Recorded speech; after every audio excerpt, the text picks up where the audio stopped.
त्याच्यानंतर मला नागपूरमध्ये ॲडमिट करण्यात आलं, मग मुंबईमध्ये ॲडमिट करण्यात आलं. आणि नागपूरमध्ये ॲडमिट केल्यानंतर मला आठवते की त्या काळामध्ये उद्धव ठाकरेसुद्धा नागपूरच्या माझ्या आंदोलनाला उपोषण सोडायला आले होते. आणि उद्धव ठाकरेंचं माझं काही भांडण नव्हतं की माझ्याबद्दल काही त्यांच्याबद्दल वाद नव्हता, विवाद नव्हता. पण जेव्हा ते पाहिलं की मुख्यमंत्री झाल्यानंतर साधारणतः एक आमदार म्हणून आपण मुख्यमंत्री कोणी असो त्यांना फोन केला ते उचलतात, भेटतात. आज वेळ नसली 2 दिवसांनी भेटतात, 3 दिवसांनी भेटतात. हे 2.5 वर्ष भेटलेच नाही. मग मी जेव्हा शेतकऱ्यांच्या मागण्या घेऊन गेलो, शेतकऱ्यांसाठी आवाज उचलला. कोरोनाच्या काळामध्ये त्यांच्या अनेक पीपी किटचा विषय होता, ऑक्सिजनचा विषय होता, हॉस्पिटलच्या बेडचा विषय होता. विदर्भामध्ये मोठ्या प्रमाणात त्यांनी कधी 2 वर्षामध्ये पाऊलसुद्धा ठेवला नव्हता.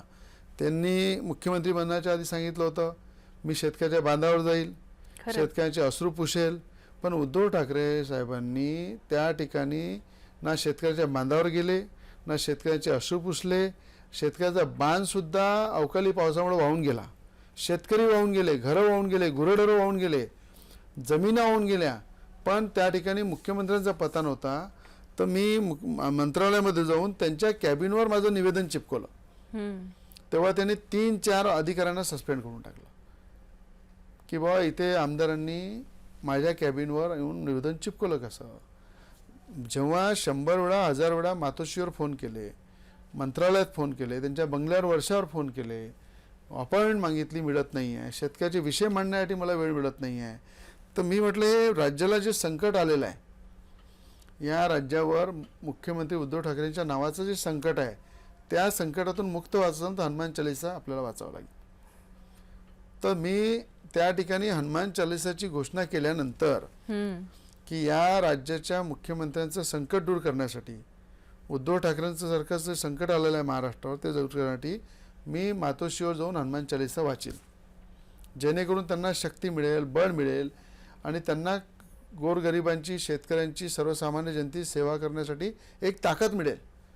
माझा उद्देश एकदम प्रामाणिकतेने होता. आणि त्या ठिकाणी जेव्हा मी घोषणा केल्यानंतर त्यांनी ज्या पद्धतीने मला अमरावती पोलिसांच्या माध्यमातून डिटेन केलं, नंतर मला नागपूरमध्ये डिटेन केलं, मला ते थांबवण्यात आलं. मग दुसऱ्या दिवशी, तिसऱ्या दिवशी गनिमी कावा करून शेवटी छत्रपती शिवाजी महाराजांचे मावळे आम्ही आणि शेतकऱ्यांसाठी अनेक आंदोलन केले, जेलमध्ये गेलो.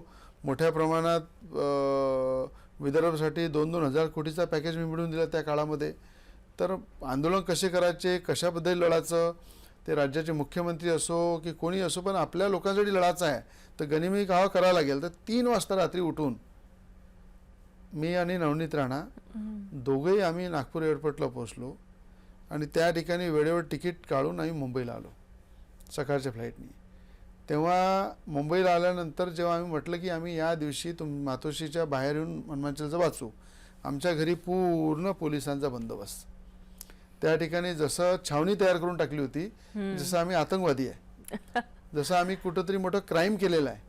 आणि पोलिसांचा संजय पांडे तेव्हा कमिशनर होते, ज्या पद्धतीनं पोलीस घरामध्ये घुसले, ज्या पद्धतीनं काही मोजके शिवसेनेचे काही नेते, शिवसैनिक ज्या पद्धतीनं फतराव मारत होते, ज्या पद्धतीने त्यांनी घरासमोर आतंक मचवला आणि स्वतः मुख्यमंत्री मातोश्रीच्या बाहेर, सगळे मंत्री मातोश्रीच्या बाहेर बसले होते, आमदार बसले होते की रवी राणा, नवनीत राणा येणार आहे, ते आले की त्यांना गाळून टाकू, मारून टाकू, तोडून टाकू, अशा प्रकारची भाषा चालू होती. आणि आमचा एकच संकल्प होता की महाराष्ट्रावर आलेलं संकट हे उद्धव ठाकरेंच्या नावाचं संकट आहे.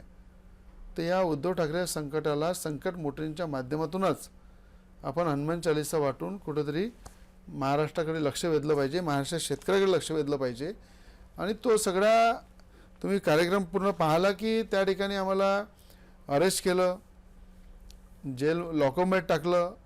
लॉकअपमध्ये ठेवल्यानंतर त्या ठिकाणी शौचालयाच्या बाजूचं जे लॉकअप होतं त्याच्यामध्ये नवनीत राणा ठेवलं. माझ्या लॉकअपमध्ये तर काही जेपकट, क्रिमिनल त्या लोकांना टाकून दिलं अंदर. म्हणजे असा मानसिक त्रास दिला आणि त्रास देऊन 14 दिवस जेलमध्ये टाकलं फक्त हनुमान चालीसासाठी. मला तर असं वाटतं की राज्याचा कोणी असा मुख्यमंत्री नसेल की आज जर देवेंद्र फडणवीस साहेबांना म्हटलं असतं त्या ठिकाणी त्यांनी म्हटलं असतं माझ्या घरी येऊन हनुमान चालीसा वाचा, मी आसनाची व्यवस्था करतो. आसनाची व्यवस्था करतो, मी सुद्धा वाचतो. खरं.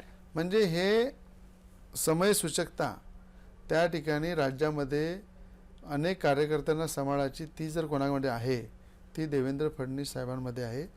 आणि ती समजसूचकता उद्धव ठाकरेमध्ये नव्हती म्हणून त्यांचा पक्ष फुटला. म्हणून तुम्ही पाहिलं की हनुमान चालिसाचा विरोध केल्यानंतर काय झालं, त्यांचे 40 आमदार पक्ष सोडून गेले. 40 आमदारांनी त्या ठिकाणी चालिसाचा विरोध केला म्हणून म्हणजे खऱ्या अर्थानं तेव्हापासूनच उद्धव ठाकरेंची उलटी गिनती सुरू झाली. एका महिलेला शौचालयाच्या बाजूला लॉकअपमध्ये टाकणे, 14 दिवस ज्या जेलमध्ये टाकलं. एक रवी राणा म्हणून मी 14 महिने जेलमध्ये राहील. मी अनेकदा शेतकऱ्यांसाठी जेलमध्ये गेलो, आंदोलन केले, लढाया लढलो. ते एक आमदार म्हणून, पुरुष म्हणून मी सहन केलं.